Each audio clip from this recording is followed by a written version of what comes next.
Hello दोस्तों, एक बार फिर से स्वागत है आपके अपने भरोसेमंद यूट्यूब चैनल पर। 70 लाख से ज़्यादा पेंशन धारकों की लगी लॉटरी, खुल गया किस्मत का ताला।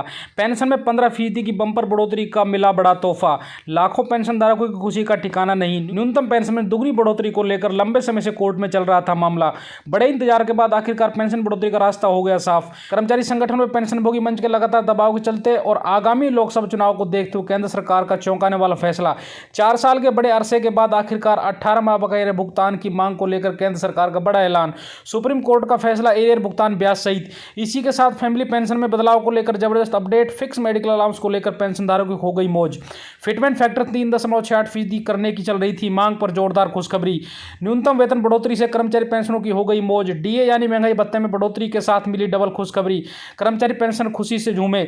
जानेंगे सभी खबरों को विस्तार से। सबसे पहले वीडियो को लाइक कर दीजिए, क्योंकि लाइक ही हमारी मेहनत का फल होता है। साथ में चैनल पर फर्स्ट टाइम विजिट किया तो चैनल को सब्सक्राइब करके बेल आइकन दबा दीजिए, ताकि कर्मचारियों, पेंशनभोगियों और जवानों से संबंधित वीडियो को नोटिफिकेशन आपके पास पहुंचे सबसे पहले।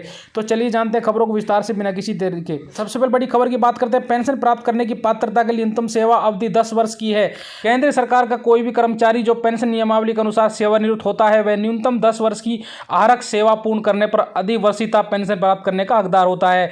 कुटुंब पेंशन के मामले में सरकारी कर्मचारी की विधवा अपने पति की 1 वर्ष की निरंतर सेवा पूरी करने के बाद या 1 वर्ष से पूर्व भी यदि सरकारी सेवक का उपयुक्त चिकित्सा अधिकारी द्वारा चिकित्सीय निरीक्षण करने के बाद उसे सरकारी सेवा के योग्य घोषित किया गया हो तो मृत्यु होने पर पेंशन पाने के हकदार है। अगली बड़ी खबर की बात करते हैं। देश भर के लाखों पेंशन धारकों के लिए एक बड़ी खुशखबरी निकलकर सामने आ चुकी है। दरअसल सरकारी कर्मचारियों की पेंशन में जल्दी बड़ा इजाफा होने जा रहा है। सरकार पेंशन की लिमिट को बढ़ाने की तैयारी कर चुकी है, जिसके बाद अब सरकारी कर्मचारी की पेंशन दोगुना हो जाएगी। फिलहाल इस मामले पर सुप्रीम कोर्ट में सुनवाई चल रही है। अगर सरकार ये फैसला जल्द से जल्द देती है तो फिर आपकी सैलरी चाहे जितनी भी हो, लेकिन आपके पेंशन की कैलकुलेशन 15,000 रुपये पर ही की जाएगी। सुप्रीम कोर्ट में सरकारी कर्मचारी भविष्य निधि ईपीएफओ की इस वेतन सीमा को खत्म करने का मामला काफी दिनों से चल रहा है। इसके साथ ही ईपीएफओ में पेंशन कैलकुलेशन पिछली सैलरी यानी कि हाई सैलरी पाने वाले लोगों पर की जा सकती है। ईपीएफओ के इस फैसले के बाद कर्मचारी को मिलने वाली पेंशन में बम्पर इजाफा हो जाएगा, जिसके बाद पेंशनर को ज्यादा पेंशन का फायदा देखने को मिलेगा। नौकरी करने वाले ईपीएफओ के मेंबर्स होते हैं। नौकरी पेशा लोगों की सैलरी का 12% हिस्सा ईपीएफ अकाउंट में जाता है। साथ ही कर्मचारी की नियोक्ता यानी ऑफिस की तरफ से उतना योगदान दिया जाता है, जिसका 8.33% हिस्सा कर्मचारी पेंशन योजना में जमा किया जाता है। अगर इस वक्त पेंशन योग्य अधिकतम सैलरी की बात करें तो वह 15,000 रुपए है। नौकरी पेशा कर्मचारियों को 18 साल की उम्र के बाद पेंशन का फायदा दिया जाता है। हालांकि इसके लिए कर्मचारियों को कम से कम 10 साल तक काम करना भी अनिवार्य होगा। ऐसी शिकायतें भी की जा रही कि पेंशन भोगियों को पेंशन पाने के लिए लंबे समय तक इंतजार करना पड़ता है। इस शिकायत को दूर करने के लिए ईपीएफओ की तरफ से पेंशन की तारीख को फिक्स करने का फैसला भी ले लिया गया है। अगली बड़ी खबर की बात करें तो लाखों पेंशनरों के लिए आई बड़ी खुशखबरी। हर साल बढ़ेगी 15% पेंशन। केंद्र और राज्य सरकार की ओर से लाखों पेंशनरों को समय समय पर कई तरह के तोहफे दिए जाते हैं। अब राज्य सरकार ने पेंशनों को एक और बड़ी खुशखबरी सुना दी है। अब से आपकी पेंशन साल में 2 बार बढ़ाई जाएगी। जुलाई महीने में आपकी पेंशन 5% और जनवरी महीने में आप पेंशन 10% बढ़ाई जाएगी। यानी इस हिसाब से कर्मचारी की पेंशन में हर साल 15% की बढ़ोतरी देखने को मिलेगी। लेकिन उससे पहले आपको बता दें कि इससे इस राज्य के कर्मचारियों को कोई फायदा देखने को मिलेगा। राजस्थान सरकार ने न्यूनतम आय गारंटी कानून लागू कर दिया है। राजस्थान देश का पहला ऐसा राज्य बन गया है जिसने यह कानून लागू किया है। इस गारंटी कानून से हर साल पेंशन बढ़ेगी, साथ ही सामाजिक सुरक्षा की गारंटी भी दी जाएगी। राज्य सरकार ने बताया कि कर्मचारी की पेंशन हर साल 2 किस्तों में बढ़ाई जाएगी। जुलाई महीने में 5% और जनवरी महीने में 10% की बढ़ोतरी होगी। पेंशन लेने के 1 साल बाद ही पेंशन की बढ़ोतरी होगी, यानी मंजूरी की तारीख से 1 साल बाद ही 15% की बढ़ोतरी की जाएगी। इसके अलावा राज्य सरकार ने बताया कि मनरेगा के तहत आपको अतिरिक्त रोजगार भी मिलेगा। अब से 25 दिन का अतिरिक्त रोजगार मिलेगा। अब लोग 125 दिन काम कर सकेंगे। न्यूनतम आय गारंटी कानून अधिनियम की निगरानी के लिए चीफ सेक्रेटरी की अध्यक्षता में सलाहकार बोर्ड का गठन किया गया है, जो समय समय पर योजना की निगरानी करेगा। इसमें rural development, Panchayat Raj secretary, social justice empowerment department secretary, planning department secretary, finance department secretary, self government secretary आदि शामिल होंगे। इसके साथ ही राज्य सरकार ने कहा कि न्यूनतम आय गारंटी कानून लागू होने के बाद राज्य सरकार पर 2500 करोड़ रुपए का अतिरिक्त बोझ आएगा। पेंशन धारकों को लेकर आई बड़ी खबर की बात करते हैं। केंद्रीय कर्मचारियों को फैमिली पेंशन सीसीएस पेंशन के नए नियम के मुताबिक मिलेगा। इसके लिए पेंशन और पेंशनभोगी कल्याण विभाग ने आदेश जारी किया है। सीसीएस पेंशन रूल्स 2021 के नियम 50 के तहत ही पारिवारिक पेंशन का बंटवारा किया जाएगा। सरकारी कर्मचारियों की मृत्यु पर परिवारजनों को मिलने वाले पेंशन के लिए नियम और निर्देश तय किए गए हैं। इसका जिक्र 26 नवंबर 2022 को जारी एक नोटिफिकेशन में किया गया था। सीसीएस पेंशन नियम के 50 सब रूल 8 के तहत सरकारी कर्मचारी को फैमिली पेंशन का लाभ मिलेगा। इस नियम के मुताबिक पेंशनभोगी की मृत्यु होने पर विधवा या विधुर को मृत्यु या पुनर्विवाह की तिथि तक फैमिली पेंशन दी जाएगी, इनमें से जो भी पहले हो।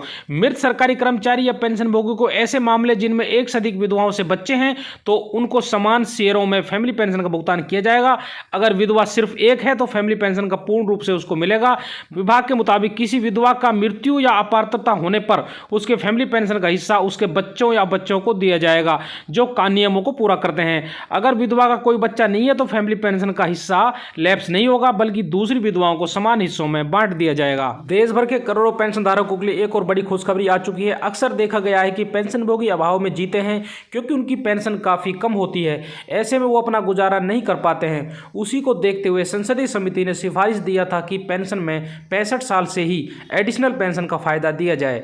अभी के नियम के हिसाब से 80 साल पूरी करने के बाद आपकी पेंशन में 20% की बढ़ोतरी की जाती है, लेकिन ऐसी बढ़ोतरी करने का कोई फायदा नहीं होता क्योंकि उतनी उम्र तक बहुत ही कम पेंशनधारक जिंदा रह पाते हैं।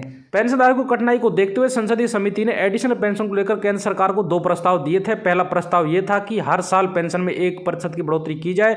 वहीं पर दूसरा प्रस्ताव था कि अगर सरकार हर साल 1% की बढ़ोतरी नहीं कर पाती है तो हर 5 साल पर 5% की बढ़ोतरी की जाए। संसदीय समिति ने देखा कि बहुत सारे पेंशनभोगी कठिनाई में अपना जीवन बिताते हैं, उसी को देखते हुए पेंशन में बढ़ोतरी की जानी चाहिए क्योंकि देश की आर्थिक स्थिति के हिसाब से पेंशन काफी कम है। दूसरे देशों में पेंशनधारकों को बहुत अच्छी खासी पेंशन मिलती है, लेकिन भारत में पेंशन की मात्रा दर बहुत कम है। ऐसे में पेंशनभोगी अपना जीवन कैसे बिताएंगे, उसी को लेकर संसदीय समिति ने केंद्र सरकार के पास प्रस्ताव भेजा। के करोड़ों केंद्रीय कर्मचारी पेंशन धारकों के लिए साल 2024 की पहली गुड न्यूज महंगाई भत्ते का नया आंकड़ा जारी हो चुका है। अच्छी खबर यह है कि महंगाई भत्ता 50% का मिलना लगभग तय माना जा रहा है कि पिछले आंकड़ों तक की महंगाई भत्ता इसके करीब पहुंच चुका है। रिटेल और थोक महंगाई दर में जबरदस्त उछाल का इशारा मिल चुका है। महंगाई भत्ते के आंकड़ों में जबरदस्त उछाल देखने को मिल सकता है। ये कंफर्म हो चुका है कि कर्मचारियों को 1 जनवरी 2024 से 50% महंगाई भत्ता तो मिलेगा ही, साथ में 51% मिलने से इनकार नहीं किया जा सकता क्योंकि दिसंबर या सीपीआई इंडेक्स के नंबर सभी बाकी हैं। अगर इंडेक्स में तेज उछाल आता है तो महंगाई भत्ता 50% के पार भी पहुंच सकता है, लेकिन यह कंफर्म हो चुका है कि फिलहाल कर्मचारियों को 4% महंगाई भत्ता बढ़ने की पूरी उम्मीद है और महंगाई भत्ता 46% से बढ़कर 50% हो जाएगा। आगे बात करते हैं 18 माह बकाया भुगतान को लेकर आई बड़ी खुशखबरी की। याद रहे करोड़ों केंद्रीय कर्मचारी पेंशनर लंबे समय से अपने अटके 18 माह बकाया एरियर भुगतान को लेकर मांग करते आ रहे थे। इस संबंध में प्रधानमंत्री जी को भी ये मांग पत्र भेजा गया था। लंबे समय के बाद 18 महीने बकाया डीएरियर पर बड़ा अपडेट आ गया है। मीडिया रिपोर्ट्स मुताबिक सरकार जल्द ही कर्मचारियों के खाते में 18 महीने के डीएरियर का पैसा ट्रांसफर करने जा रही है। सरकार ने लोकसभा में भी 18 महीने के डीएरियर के बारे में जानकारी दी थी। सरकार ने बताया था कि कोरोना महामारी के दौरान कर्मचारी रोके गए महंगाई भत्ते से सरकार को 34,402 करोड़ का फायदा हुआ था। 48 लाख ज्यादा केंद्रीय कर्मचारी, 68 लाख ज्यादा पेंशनर को जल्द ही डीएरियर का पैसा मिल सकता है। बता दें सरकार की तरफ से अभी तक डीएरियर को लेकर कोई भी सहमति नहीं बनी थी, लेकिन अब उम्मीद ये लगाई जा रही है कि आगामी लोकसभा चुनाव को मद्देनजर रखते हुए सरकार कर्मचारी और पेंशनभोगियों को लुभाने के लिए 18 महीने बकाया डीएरियर का भुगतान कर सकती है। अगर ऐसा होता है तो देश भर के करोड़ों कर्मचारी पेंशनर के खातों में 2 लाख रुपए तक की राशि ट्रांसफर कर दी जाएगी।